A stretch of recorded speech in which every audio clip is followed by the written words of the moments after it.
So hello, what's up mga ka-J-Vlog? Welcome ulit for another video, and for today's video, dito tayo ngayon kay Ate Mayet ng Kinyel Telecom. So ngayon ay mag-unpick tayo ng mga base model ng iPhones dito sa Kinyel. Check natin ang mga available units sila dito ng mga iPhones base model. Tara, let's go!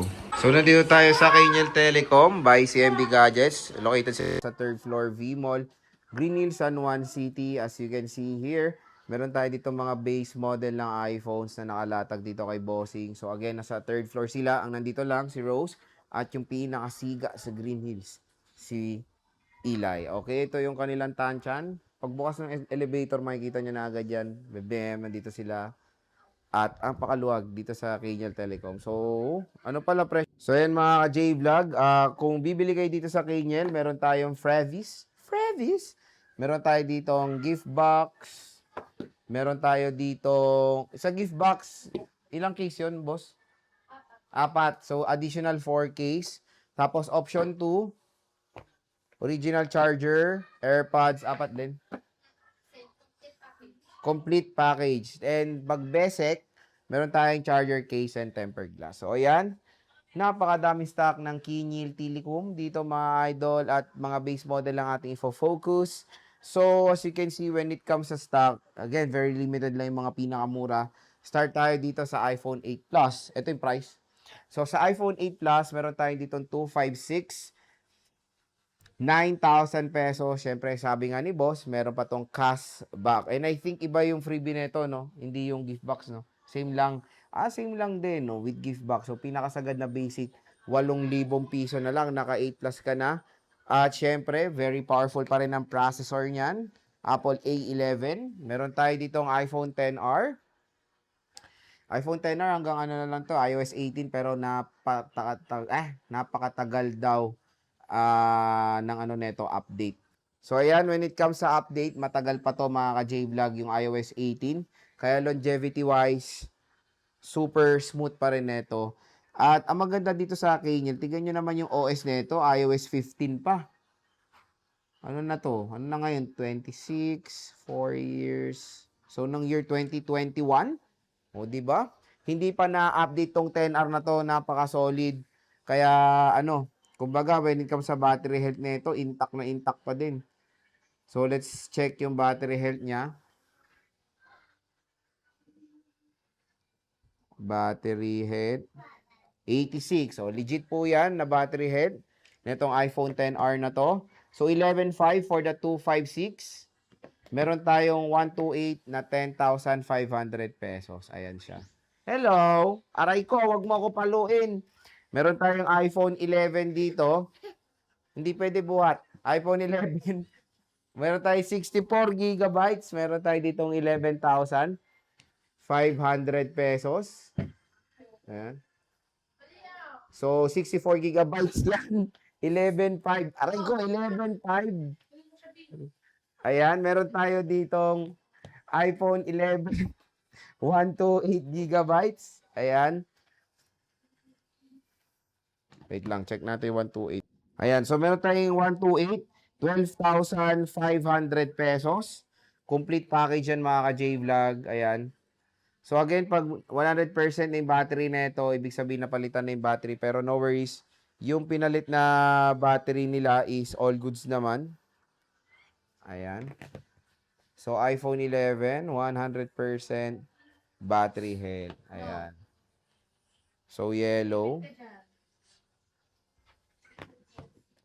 and lavender. Ayan. Next is iPhone 12 tayo.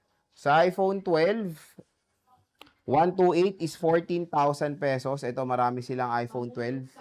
Ayan, no.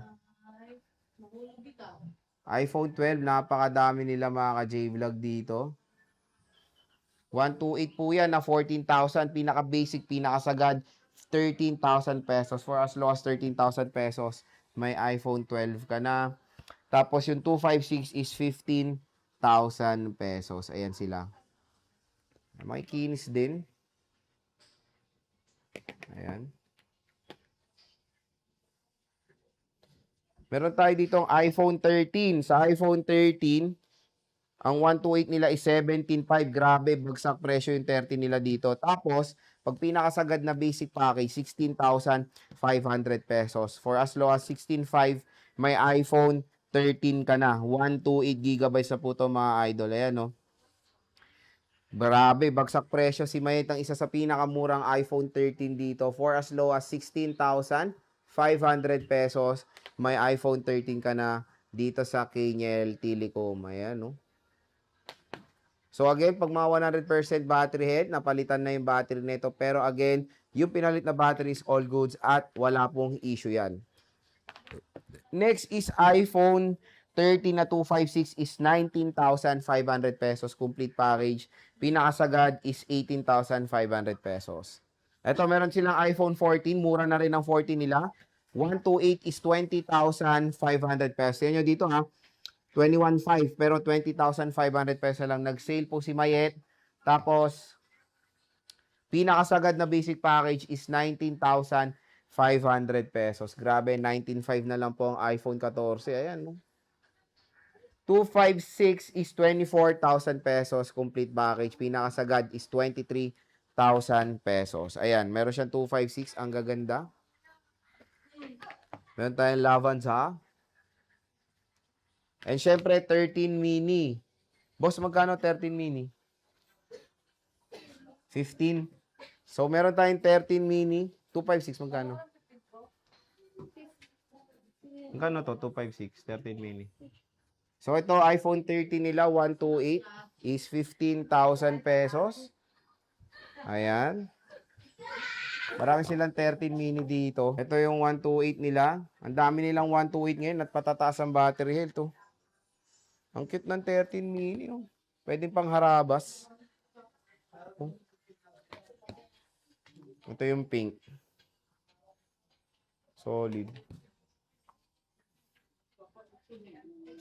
Isa lang naman yung 25, dalawa yung 256 sila dito. Ayan. 256 gigabytes, iPhone 13 mini. Meron tayong pink at white. Okay. So, ayan yung ating stock update na mga iPhone-based model dito sa Green Hills. Again, pwede kayo mag-PM kay boss kung meron kayong mga interest units. Available sila sa mga iba't ibang mode of payments, cash, GCash, bank transfer, and credit card. Pwede kayong umutang as long as meron kayong credit card or GGives, SPay Later, Bilis, at marami pang iba. So, bisita na kayo sa Kenyel Telecom sa 3rd floor. V-Mall, Green Hills, San Juan City again. Ayan, no? Diba, napakaluwag. May supa pa. Pwede kayong tumambay dito. At marami sila available. Meron din brand new and of course, iPads. Bisita na kayo dito kay Ate Mayet. At syempre, meron din silang permanent shop sa Cubao, sa Level 3 Farmers Cubao. At syempre, yung kanilang tiyangge sa Stall XB02, 2nd floor, Green Hills, San Juan City.